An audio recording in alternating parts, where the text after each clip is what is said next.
and says, Tito, this person cannot be great. You must understand that God is fair. God is fair even to Satan.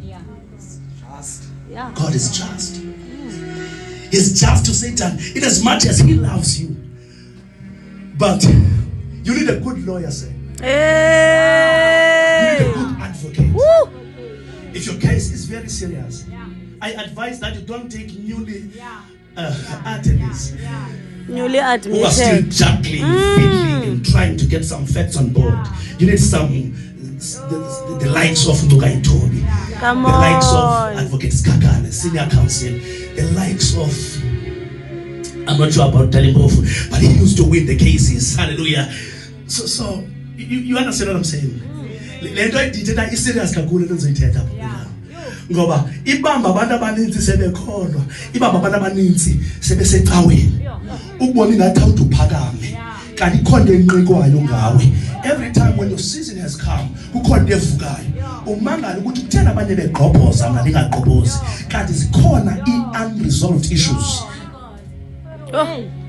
There are some hanging issues that were left unattended concerning with your life. Molweni ecaweni. Molo Bishop. Molweni ecaweni. Molo Bishop. Molweni ecaweni. Bishop, I felt this. I was in Cape Town. I felt bonke abantu basekabe besitsho bethi umfundisi ufika ixesha lakhe lifikile. But I couldn't manifest. Hey. Kuphakama abantu. But this man is a man of God. This man is great. I know that I've been told about that for years. But seemingly, there is a law that fights against my rising. There is a law that fights against my lifting. My God. And I cannot be ignorant of that law. Because the more I try to be ignorant, the more I will experience setbacks one after another. So I must be realistic to myself and sit down. And of course, the answer to this will be mercy. The answer to this will be mercy. And the answer to this will be mercy. But before I access the mercy, I must acknowledge the guilt.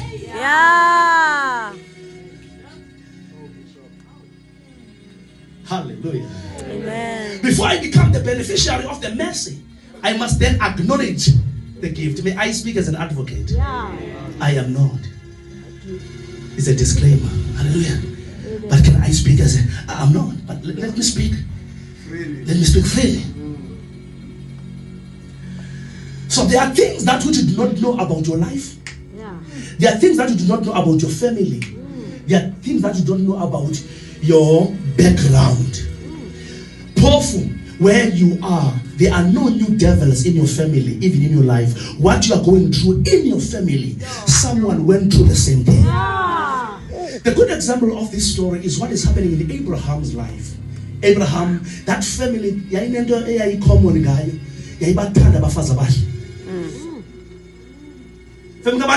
Abraham. Hayi, babesenza so. Uba xa ezothatha, akamthatha umuntu ojonge phakathi. Uthatha umuntu omhle. Hallelujah. Yeah, it was I don't know, let's say weakness of the female, I don't know. But yayilona iyo. Molweni. Waqoba sayifike ba? Said of Abraham as a friend of God, who ubani wena? A friend kabani? Friend kabani? Abraham. Today we've got an Israel-Palestinian war. Household wickedness. Because of Abraham. What you need to know we promise. What mama we pressure. What fellow we pressure. Ongu Ishmael. Loku tabana bomhlaba no Isaac. Ngoba nabo we pressure nabo we promise. Utawe pressure, this is my father. Utawe promise nangu tata wa. Asimncome Abraham God.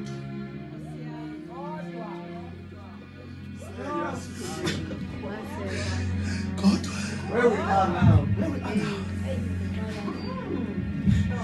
Benjamin Netanyahu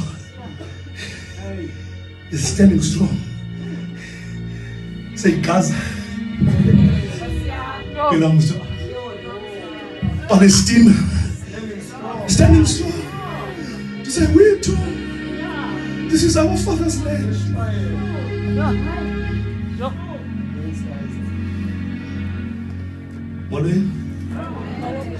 Household wickedness slash the sins of the fathers.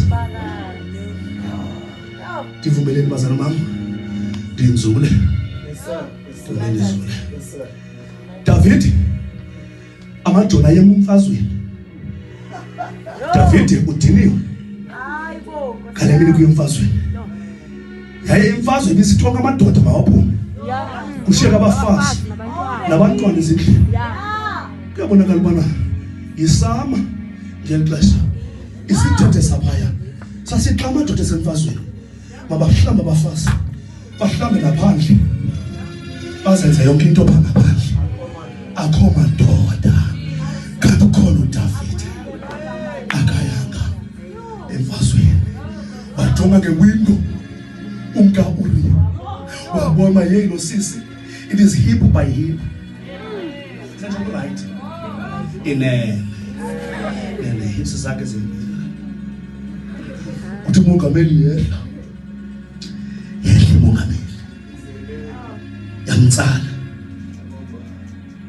manje nawufika lapho ngafika khona kodwa ekumtsaleni kwakhe lo sisi waba pregnant xa iba pregnant uDavid wenza neqhinga wathi makubiza uUriya azohlala nefamily yakhe xa ifika eUriya emzini wakhe uthi andikwazi uba ku-entertainment kwi-pleasure amanye amadoda esemfazweni uthi excuse me king, I know this is your advice but I don't think it's a sound advice for me because uyaliwe emfazweni kanti uDavid uqhuma isisu apho uyayazi ubana sebethile mnatheni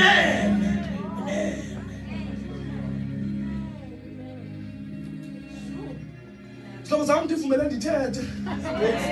Kuba kaloku uThixo ufuna sibe real. uThixo ufuna sibe nokuziqonda. Ngoba ikhona ezakwenzeka this morning. Uthi nobalisa. Nobalisa. Kodwa ukuthi isisu siyakhula. Inene. Futhi kaloku ungafasta asiye siyahle. Ufuna iqaphela lonto. Nokungathi ndiguqukile I surrender all. Asiye siyahle siyabambi no surrender lo. Zilo zami ndivumele ndithi kuni. Kuthe mamunye ngane. Isengopasela uqhinga wenza lelinye kumkani. Wathi Joab thatha uUriya umbeke phambili ukuze abe yitarget xa kusilwa kuqalunga yobulawa lapasa ke weqhinga kaDavid this time zathi xa sifika intono zambulala uUriya uzuyazi ba uDavid bemazi uthi uExodus 20 othi uzungabulala uze ungakhexesi ebeyazi uDavid beseyazi ngicala ibhaliwe hey David waliqhofu adultery waliqhofu murder waqhiba wagcina lonto ngaphakathi kuye akayithetha lami ixesha sihlobo sami ngoba ixesha liyahamba lona lami ixesha ndicela inyamazeleni sendizawuyena uhamba kwexesha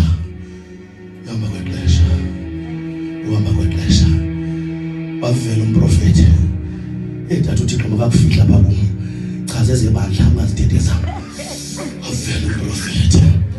wavela umprofeti ke approach right ngoba you don't approach indoda kaThixo nakanjani nditsho seyirongo ayi approach nakanjani ndithi ke lo thethayo uNathan is a prophet who understand ukuthi I'm also anointed but when I'm about to speak with the king let me prepare my words wafika nje nento engathi parable wathi kumkani supposedly there is a man who've got kukhona indoda ibinegusha apha is 100 kodwa ke yeah le indoda enegusha iyi-1 kumkani ndifuna i-counsel yakho kule meko ndifuna icebo lakho mayithwele loo ndoda yaphakama le nguDavid yathi makabulawe uphi umabona bulawe lowo wathi uNathan Tell the word the man. Utawune access. Utawune access when. Watate fast when go take one and Uriah. Hagalibazi su David ngobebe yazi ukuthi kwilegality urongo. Ngoba semthethweni urongo. Wabhala Psalms 51. Wakuka ngamadolo. What have mercy on me, O God. Oh, create a clean heart in me and renew a steadfast spirit. Oh Lord, take not your spirit within me.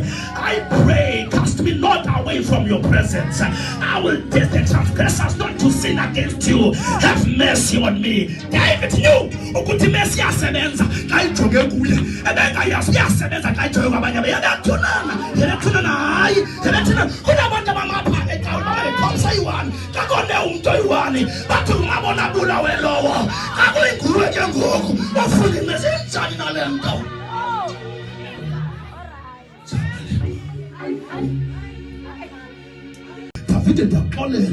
Nevertheless,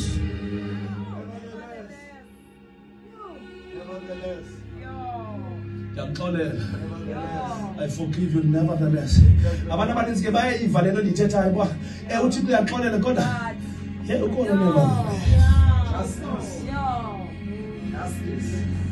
what ulele nomkamntu in the private, your sons will sleep with women in the public space. The consequence will carry on. The wickedness of the father will go through the generations, the third and the fourth generation. Few months later, Amnon. Few months later, Amnon, yavela wickedness kadada. Yavela njengokuphaya, yavela phakathi endlini. Waqayitha uDavid, wathi akwazi ukukhuza lo mfana ngoba yile limazini.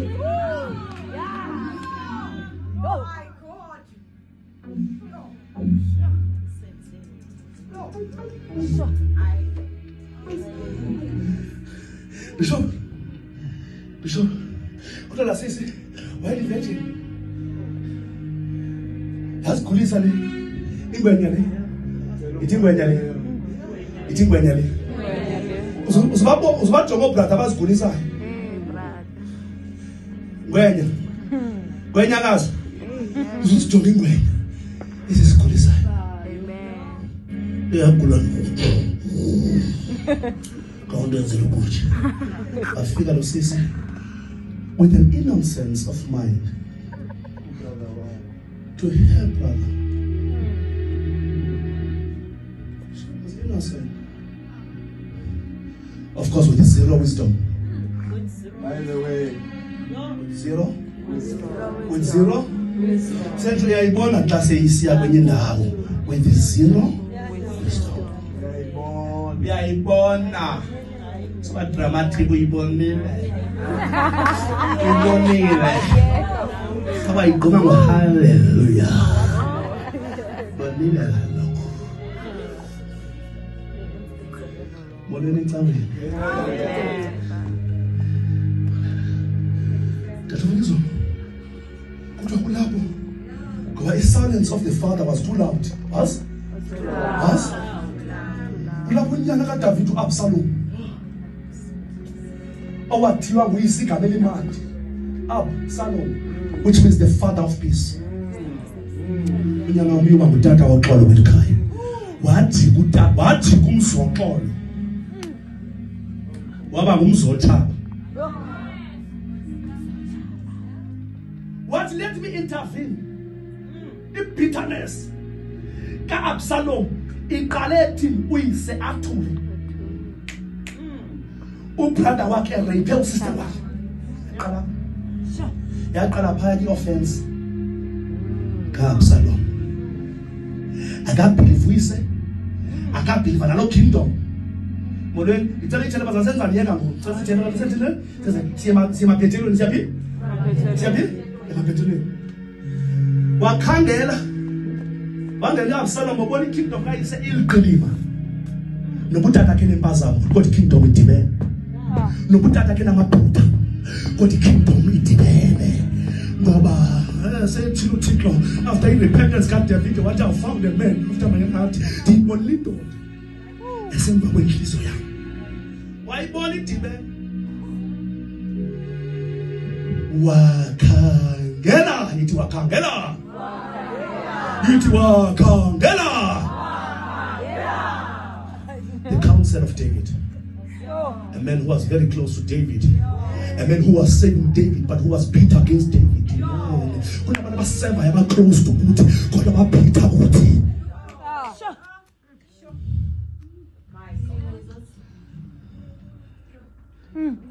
Is it down? Wakhangela the counsel. Indoda yodwa. He was regarded as a counsel of God. Xa kuthetha le ndoda ithetha kumntu uDavid. Bekusazi uba xa indicebisa loo nto yiyo. Kanti jobe noba nje indicebisa inengxaki nam. Indicebisa injalo. Qha ayina alternative. Le ndoda igama layo yayi-Ahithophel. Yayingubani u-Ahithophel class? U-Ahithophel yayingumalume kaBasheba. Yayingubani uBasheba? uBasheba yayingumka-Uriya. Ngamanye amagama, ngumtshana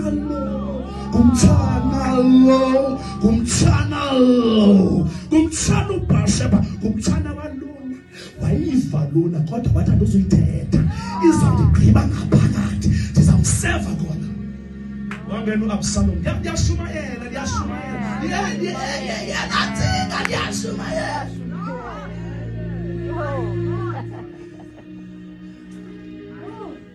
Wangena uAbsalom, an inexperienced young man, ambitious, foolish, thinking that he is smart. Wangena kulo.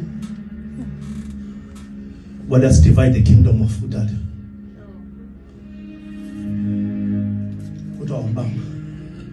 Kuthiwa kaphuma amadoda uDavid adimbekileyo azorebuka lo athi awukwazi uma nesani uyi-counsel iking. Kuthiwa lona wathi anzawuma naye. Kuthiwa for the first time besithi noba ucebisa kodwa wenze into foolish. Kanti abayazi ukuthi lona une-offense, abayazi ukuthi lona ubhitha, abayazi ukuthi lona sehlele ecaweni kuba yeke yamngcwabela, sehlele ecaweni kuba yeke yasebenza, otherwise inhliziyo yakhe ayisekho kwalapha lo. Yemkadala.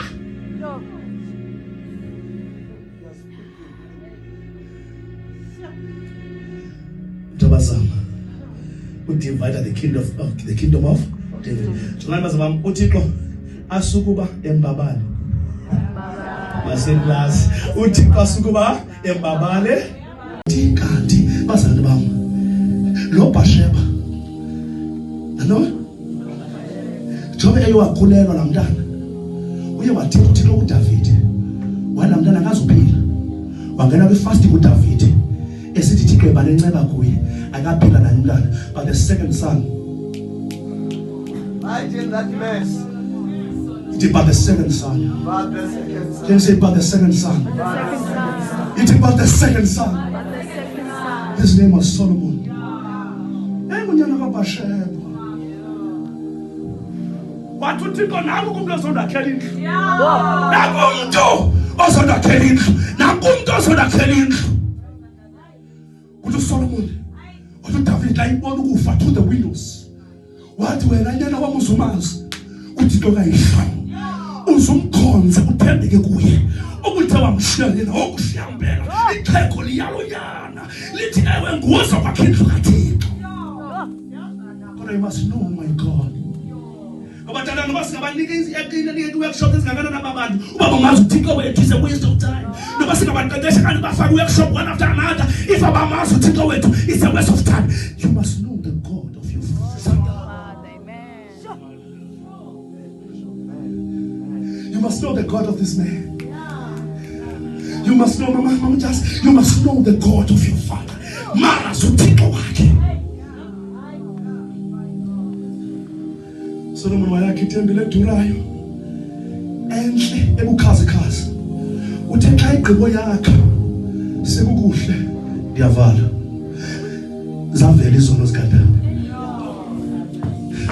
Selemkhulu zavela izono zikaDavid. Selemkhulu kuthiwa la mfana hey ndlela le into namashasha konje ngani 7 bakufika lo mntana athi ngona dada kuthiwa ngudada wami athi oh nyawo ubanga nomama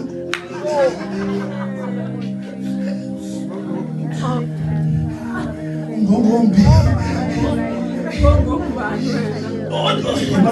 bazalwane uSolomon as wise as he was kodwa wathi xa ethetha wathi into eyi-1 wathi lifa lokuthi balifumana boyise kodwa umfazi oneqondo uvela kuyehofa senje lamthita hey waba all over wadekazi nobhadleyo nongabhadlanga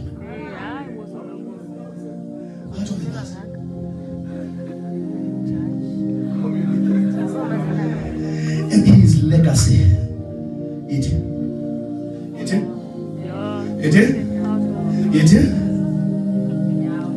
akonanga Solomon konoyise nobu Solomon ngithanda uphila ngcwele izawuvela manana izawuvela unyathela ingcigobe izabazalwane ndazana le men of God hallelujah some of them they are very close to me for your information ubomana utata wayixhele athi usesevangele sesezwa ngithixo umbone khangela amayeza uvukile yasekhala it's in the system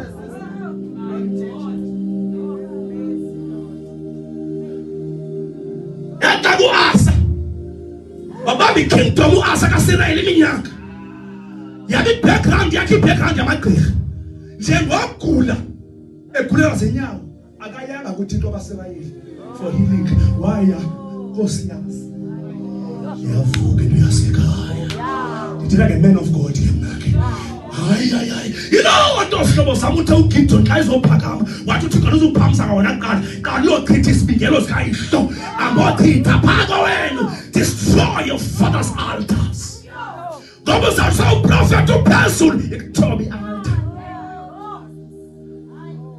yilona nizothi namhlanje sithi ngayimesa